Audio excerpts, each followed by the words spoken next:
Chapter 13, Day 5. Failure isn't the end, it's the beginning. Welcome to JV Matters. I'm Coach.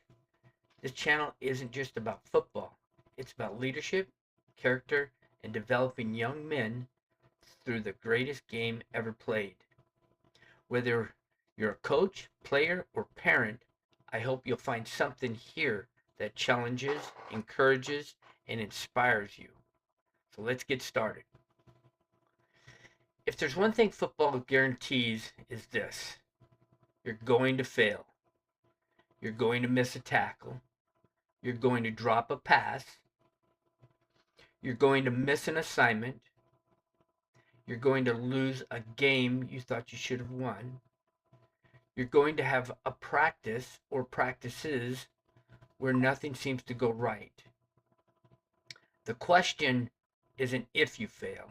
The question is, what are you going to do after you fail? How do you handle it? I have seen many young players wear their mistakes on their sleeves, and they just can't seem to shake it. One of the biggest difference between players who grow and players who stay the same isn't talent, it's their response to failure.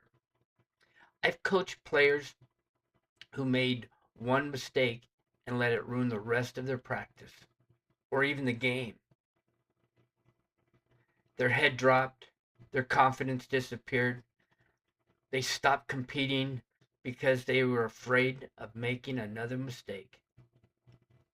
Then I've coached players who made the exact same mistake. They took a deep breath, listened to the correction, and lined up for the next play, and never let one bad moment define the rest of their day. Guess which players improve the fastest? As coaches, we don't expect perfection. We coach high school athletes.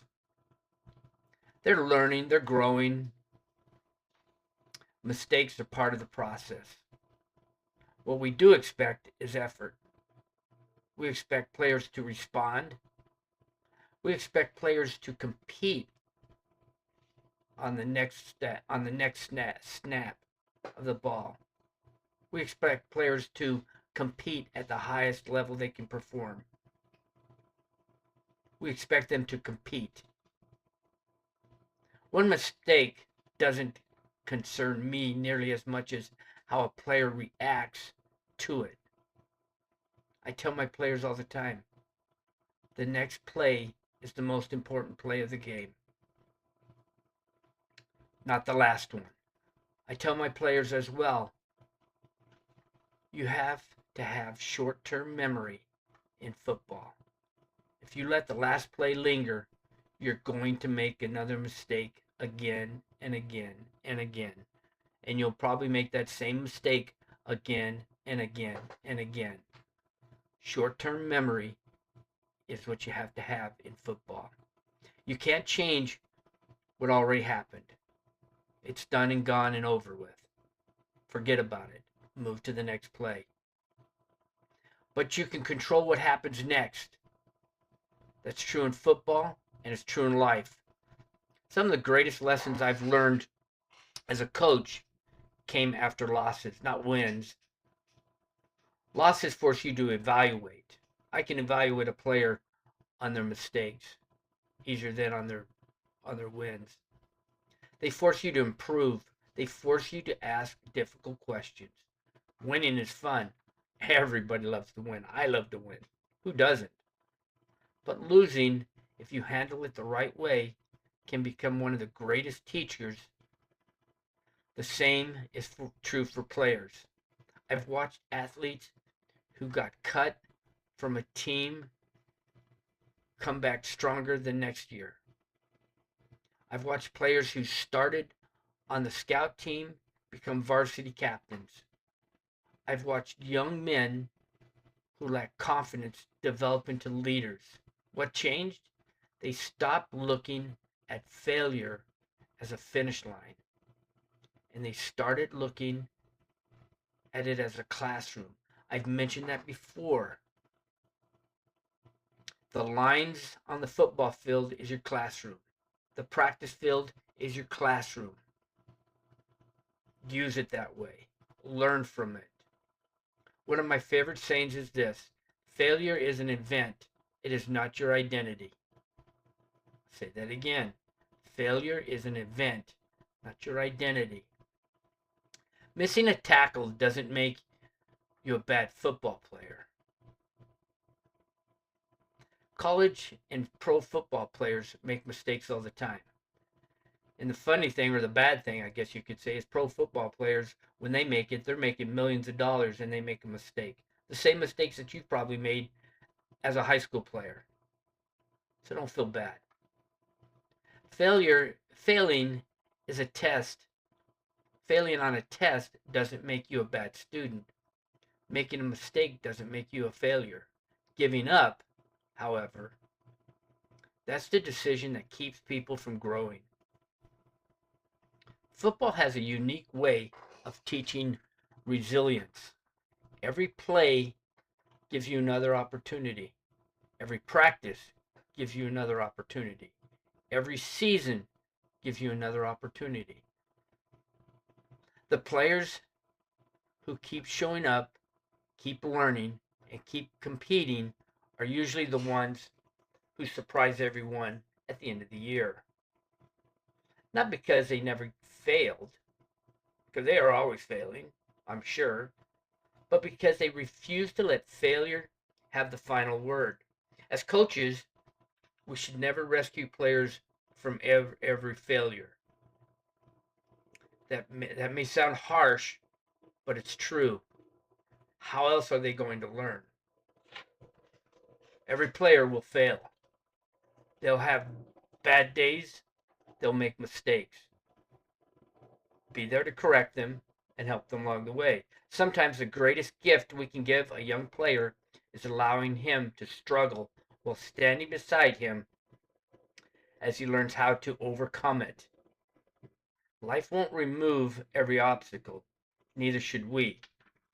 Instead, we should teach them how to face those obstacles with courage, discipline, and determination. That's how confidence is built, not by avoiding failure, by overcoming it. Every player needs to learn how to overcome failure because they're going to get it in football, in school, in life. They're going to face a test in school that they thought they should have passed with flying colors, and they're going to fail it. We need to be there to help them. So if you're a player listening today, I want you to remember this.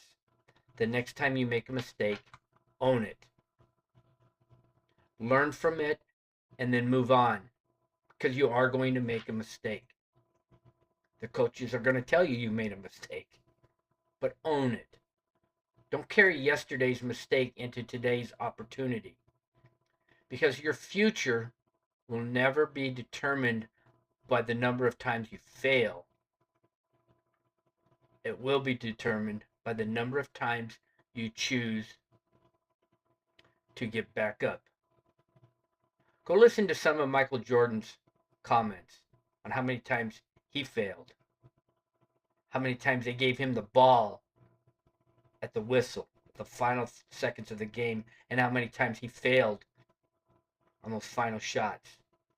But also how many times he did succeed, because he never gave up. So in closing, failure doesn't decide the future or decide your future. Your response to failure does. Every great player, every great coach, and every great leader has failed. The difference is they didn't stay there. They didn't stay knocked down. They got back up. They learned. They adapted. They grew. And they came back stronger. Tomorrow, we're going to talk about the question every player should ask themselves. Who am I becoming?